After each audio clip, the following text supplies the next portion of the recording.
I'm Cassidy Pruitt. Meet UT's freshman athlete who's here all the way from New Zealand. Growing futures together. I'm Becca Lustig with how a new youth center plans to create a safe space for local children. Hear about the proposed ordinance in City Council regarding Toledo's only abortion clinic. Your news in 10 minutes starts now. The Toledo City Council will soon vote on a new law that would change where protesters could stand outside a local abortion provider. Thanks for joining us. I'm Michael Sandlin. And I'm Becca Lustig. It would make it illegal for protesters to step beyond where UT10's Jake Dyke is standing right now. He joins us live. Jake? This proposed ordinance was first pursued by escorts at Capitol Care, who walk with patients from their vehicles into Toledo's only abortion clinic, which is currently under reconstruction. Most days you can find several self-titled sidewalk counselors trying to talk to women as they enter the clinic. I spoke with people on both sides of this controversial issue. Protesters trespass, follow patients down the street, follow them to other restaurants, elsewhere. So there are a myriad of reasons and examples out there for why we should give the city the opportunity to let patients know that they take their safety seriously. The ordinance would create a 100-foot radius around the building that is off limits to non-patients. It would also require the sidewalk counselor to stay at least 8 feet away from all patients without consent. The ordinance is being pushed by 3 different councilmen. Councilman Nick Clomives has volunteered as an escort at the clinic and is one of the 3 councilmen pushing the ordinance. Or they don't want to have a conversation with you, then you have to say, okay, and then remain 8 feet from the patient. You could still, yell, scream at them, tell them that they're going to hell for what they're doing. That's no problem, but you must do it from at least 8 feet away. Pro-life advocates say the ordinance would completely restrict them from talking to the woman walking into the clinic. The counselors often give the patients reading materials to look over, and this ordinance would prevent that without consent. Because we believe it violates, number 1, our First Amendment rights. Number 2, it doesn't allow women to make an informed choice. When these women are going into these clinics, they're oftentimes in very dire situations, and they feel like this is their only option. There are so many other fantastic options available to them. This property that I'm currently standing on is owned by the Foundations for Life, and the radius infringes on this property. Now, the ordinance is still in deliberation, but it could be voted on as early as March 16th. Live in Toledo, I'm Jake Dyke for UT10 News. Thank you, Jake. The need for counseling is always going to be there, but safely meeting in person isn't an option. UT10's Demetria Mitchell joins us now live on campus. Demetria, how are people still getting help? This app, available to everyone, called Stress Busters, is being used more because of COVID. Anyone can find resources like relaxing music and videos. Because of COVID, changes have also happened inside the counseling center. Walk-ins were welcome, but with COVID, it has changed how people get access to them drastically. And then we go into classrooms, we do maybe staff meetings, we go to organizations, and we provide information. So sometimes students want to know information about how to get connected to the counseling center, and maybe they want to workshop on anxiety and depression. And so we do those virtually by the requests that we get on our website. The counseling center has made it available for any student, staff, or faculty of the University of Toledo to have access in the palm of their hand through an app called Stress Busters. With COVID, the app virtually connects students online. But let's take a look inside for those who still come on campus.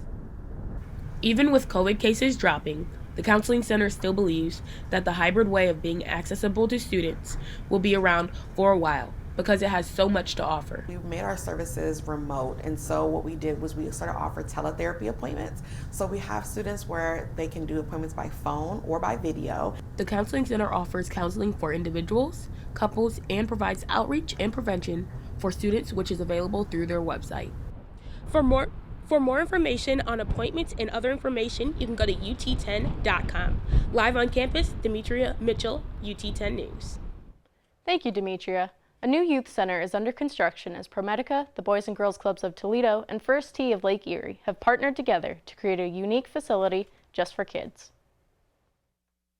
The DeTillo Family Youth Leadership Center will be a multi-purpose facility that expands youth-serving programs to more children in Toledo. First Tee Program Director Michael Prothy said they wanted to reach kids who may not have access to other programs. If you drive up Hill Avenue or really anywhere in this area, there's really not too much stuff for kids to do. So, we think this can be a really safe place for them to come and have fun. The 15,000 square foot building will house both the First Tee of Lake Erie headquarters and the Show and Rock Family Boys and Girls Club. First Tee Executive Director Adam Rennie said the partnership is a perfect fit. Our missions align really well. We both, serve roughly the same age. We teach the same values. And for going on 3 years now, we've been working together to kind of bring this facility and this new model of programming to life. So it's been a great partnership, and I think it's going to be a great opportunity for the kids as well. Inside the center, kids will be able to play in gymnasiums and complete homework in classrooms, while outside, 40 acres of land will be used as a driving range for young golfers. It might just be brown dirt now, but come this fall, it may look a little more green. Golf's a great game. It's a lifelong game. So, basketball, football, baseball, softball, you can play those until you're, 30 maybe, a little bit older with some, but golf you can play till you're 80, 90. There's so many, values that can come from golf. First Tee hopes this facility doubles the amount of kids in their program and also plan on doing outdoor activities this summer. Interested kids and families can find more information at ut10news.com.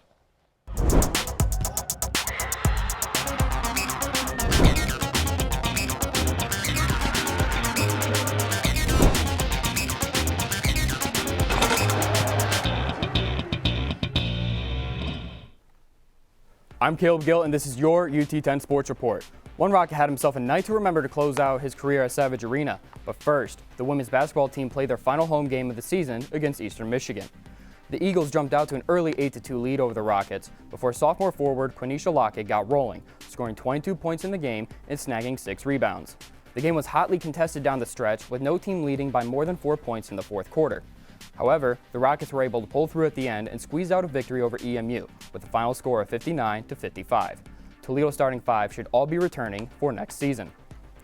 With eyes on the MAC tournament, the men's basketball team still had one more obstacle to clear last Friday. The Ball State Cardinals were no easy match for the #1 seed in the MAC, with Cardinals guard KJ Walton starting the game off with a jumper. Being down 52-51 with 11 minutes left, senior guard Marianne Jackson sank back-to-back threes, and the Rockets never looked back. Jackson recorded his second triple-double of the season with 22 points, 13 rebounds, and 10 assists. Junior forward Cedric Milner impressed as well, with a season-high 19 points. The Rockets won the game 89-70 and will be the #1 seed in the MAC for the MAC tournament this weekend. The Rockets are currently playing Ball State again in the MAC championship quarterfinals. The score currently is 48 Rockets, 46 Ball State, with about 12 minutes left in the game. If the Rockets win today's game, they will play the winner of Kent State versus Ohio in the semifinals.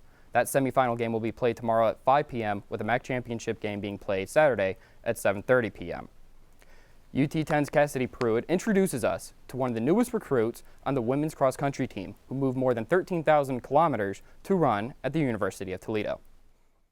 Crystal Clark is a freshman this year, and she was recruited all the way from New Zealand after holding some amazing records that make her stand out, such as placing top 10 at the Australian Championship while representing New Zealand. Here at Toledo, she is currently battling an injury, but still has her eye on the prize. I mean, I know as a team, we really want to make it to the National Cross Country Champs. That's been a big goal of ours for a while, and I would love to have some part to play in that.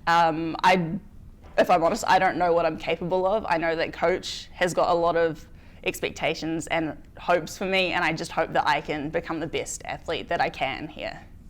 Head coach Andrea Grove McDonough says Clark shows great promise and is already a wonderful asset to the team, on and off the track. She's a beautiful runner when you see her up at full stride, as we say, and so I'm excited about what we can accomplish together athletically. The NCAA championship is in June, and then the women will be back in action by August. Crystal hopes to be back on the track by the next fall with her sights set on the fall championship. This is Cassidy Pruitt with UT10 News. That does it for this week's UT10 News. For Michael Sandlin and the entire UT10 News crew, I'm Becca Lustig. Have a great day.